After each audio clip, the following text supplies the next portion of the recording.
I hope everyone had a wonderful, wonderful week. This week is Parsha Shoftim and Erev Shabbos Kodesh Aleph Elul. We start blowing the shofar, start saying the David, and wow, if you think where we were 1 year ago, where the world was 1 year ago and where we are today, no one could have imagined it. No one at all could have imagined it. The only thing that in my lifetime I can remember anything like this is, I think back to 9/11, 2001. We're also around this time of year, September, Elul time. So we had a tremendous tragedy that shook the entire world. And again, we see the Ribono Shel Olam always sends us messages, and Rosh Chodesh Elul is certainly a time to listen to messages, to hear messages. So in this week's parsha, once again, the Torah describes to us the Rotseach B'Shogeg.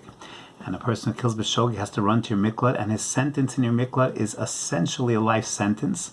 And then the Torah tells us that, yes, with the Mos HaKohen Gadol, when the Kohen Gadol dies, that is when the Rotseach B'Shogeg is allowed to leave. And the Gemara in the second parak of Makos teaches us something unbelievable.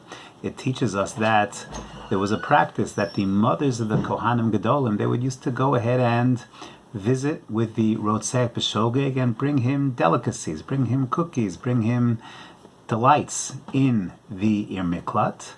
And the reason is because by giving him this nice food, these nice treats, so perhaps the Rotseach B'Shogeg wouldn't daven for the death of the Kohen Gadol. And that's a striking thing, because the Rotseach B'Shogeg has an interest in the Kohen Gadol dying.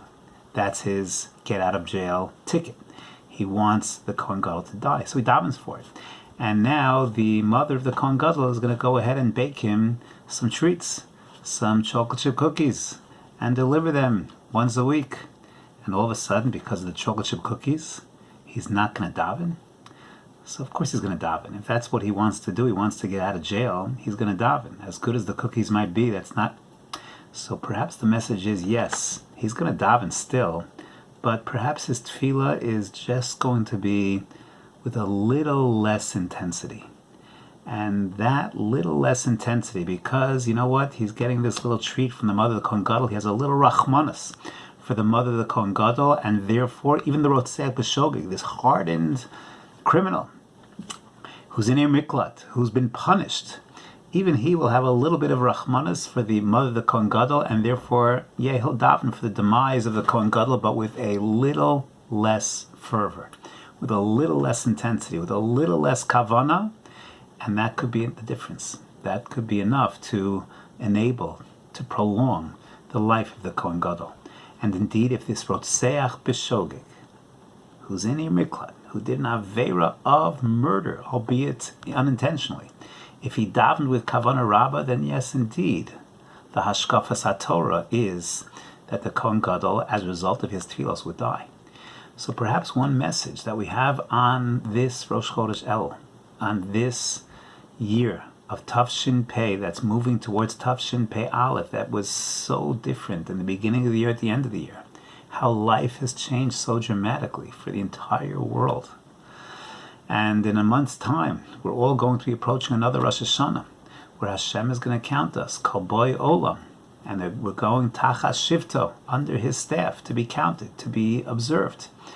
And perhaps the message of the power of tefillah is that we're not Rotseach B'Shogeg, we're good people. So even more so, our koach tefillah is even greater. And that's something perhaps to learn from the mother of the Kohen Gadol, from the Rotseach B'Shogeg, the unique power of tefillah b'kavana, and how a little bit of fresh baked goods can diminish that kavana and diminish the entire result. And as we get into this month, so a lot of times we hear shmoozes at the end of the month. As we get towards Slichos time, as we get towards Aseret Yimei Tshuva, as we get to Ne'ilah, we hear shmoozes. But perhaps the message is, it's time to hear those messages right now.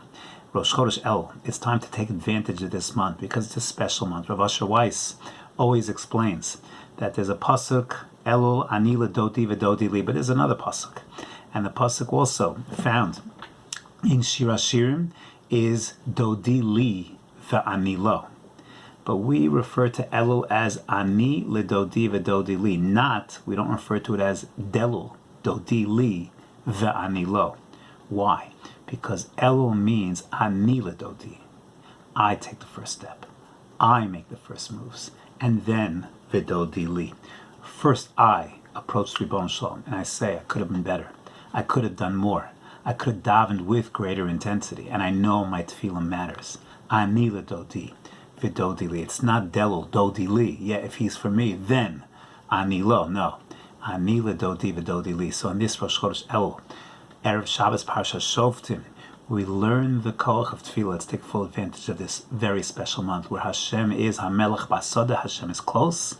Hashem has tried to teach us something over the past 6 months, learning those lessons, applying them this month, and Bez Hashem going into the Rosh Hashanah season with intensity, with fervor, with the koach of tefillah behind us, so that all Gzeros Ra'os will turn into Bez Hashem Gzeros Tovos. Have a wonderful Shabbos Kodesh.